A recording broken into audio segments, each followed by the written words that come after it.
बाद हम देखते हैं, अब हमने प्रधानमंत्री, मुख्यमंत्री, राज्यपाल, उपराज्यपाल सब कवर कर लिए। अब हम आते हैं सुप्रीम कोर्ट, हाई कोर्ट पर। संसद भी हो गया कवर। इस प्रकार आपको पढ़ते जाना क्रम वाइज, इससे आपको याद रहेंगे। अब सुप्रीम कोर्ट और हाई कोर्ट को देखते हैं। तो 124 में सुप्रीम कोर्ट का गठन होगा और 131 में सुप्रीम कोर्ट के अधिकार हैं। तो 124 में क्या है, सुप्रीम कोर्ट का गठन होगा भारत में, और 131 में सुप्रीम कोर्ट के अधिकार हैं, और 148 में सीएजी की नियुक्ति। तीनों आपको याद रखने हैं, तीनों सुप्रीम कोर्ट से रिलेटेड मैंने पहले उठाए हैं। 124, 131 और 148। पहले सुप्रीम कोर्ट का गठन होगा। 131 में बताया कि सुप्रीम कोर्ट की क्या पावर है, कहाँ कहाँ उसका अधिकार क्षेत्र है, और 148 में है कि क्या की नियुक्ति। तो क्या होता है, क्या की फुल फॉर्म है कंट्रोलर एंड ऑडिटर जनरल, और इसकी नियुक्ति भी राष्ट्रपति द्वारा ही की जाती है। इनका काम क्या है कि सरकार द्वारा जो भी खर्चा किया गया, व्यय किया गया है, उसका लेखा जोखा करना है कि सरकार ने जो खर्चा किया, जो घोटाले वगैरह होते हैं कहाँ से पता चलते हैं, वो कैग की रिपोर्ट से ही पता चलता है। जैसे 2G घोटाला होगा, जो भी घोटाले, स्पेक्ट्रम घोटाला हुआ, ये कैग ही रिपोर्ट अपनी पेश करती है, उसी द्वारा ये सब उजागर होता है कि कहाँ पर कितना घोटाला हुआ।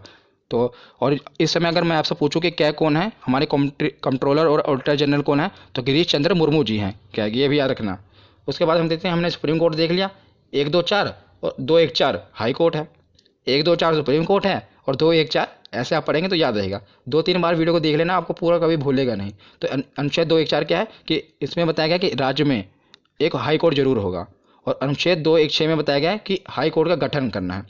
पहले बताया कि राज्यों के लिए हाई कोर्ट होगा, और इसमें 216 में क्या है कि हाई कोर्ट का गठन करना है, कैसे होगा वो बताया गया है।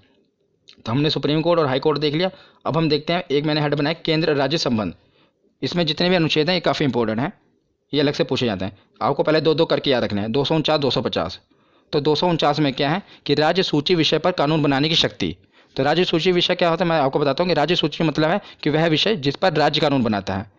राज्य सूची विषय, कुछ विषय होते हैं ना जिस पर सिर्फ राज्य कानून बना सकता है, कुछ पर सिर्फ केंद्र कानून बना सकता है, पर जो राज्य सूची विषय है इसमें सिर्फ राज्य कानून बनाता है।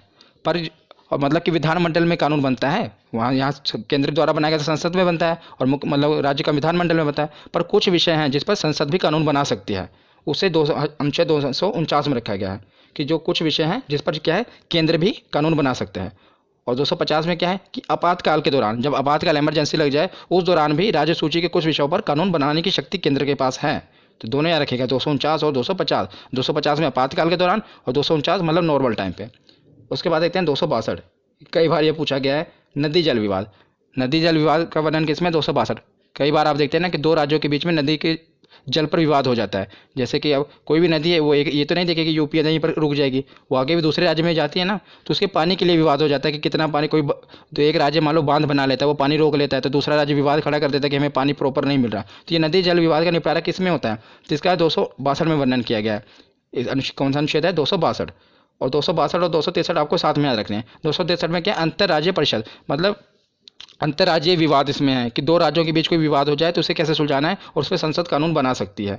याद रखना, इसमें भी संसद कानून बना सकती है। तो 262 में नदी जल विवाद है, और 263 में अंतर्राज्यीय परिषद है।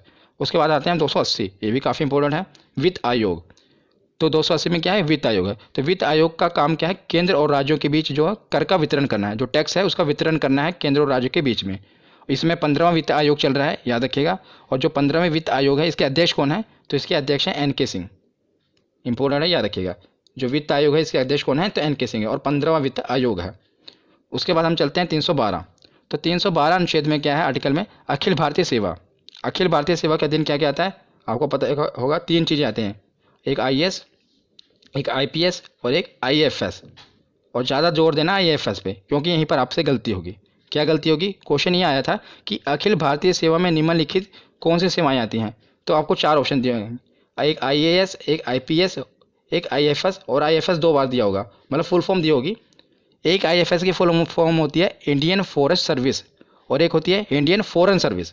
तो याद रखिएगा, जो ये वाला IFS है उसमें है इंडियन फॉरेस्ट सर्विस, कौन सा, वन विभाग वाला। तो यह बहुत इंपॉर्टेंट है, क्वेश्चन भी पूछा गया, इसलिए मैं आपको बता रहा हूँ कि जो अखिल भारतीय सेवा में ये जो IFS आ रहा है, ये इंडियन फॉरेस्ट सर्विस वाला है, ना कि फॉरेन सर्विस वाला, ये आप याद रखिएगा। उसके बाद आते हैं 315। तो संघ एवं राज्य के लिए लोक सेवा आयोग, मतलब कि जो UPSC के एग्जाम होते हैं, आपको पता नहीं UPSC का वर्णन किसमें है, 315 में। राज्य संघ के लिए मतलब केंद्र के लिए, और राज्य के लिए PCS, कई राज्यों में इसका PSC भी कहा जाता है और PCS। तो इसका वर्णन कहाँ पर है, अनुच्छेद 315 में। 312 में अखिल भारतीय सेवा, जिसमें 3 सेवाएं आती हैं, और 315 में UPSC का। तो केंद्र और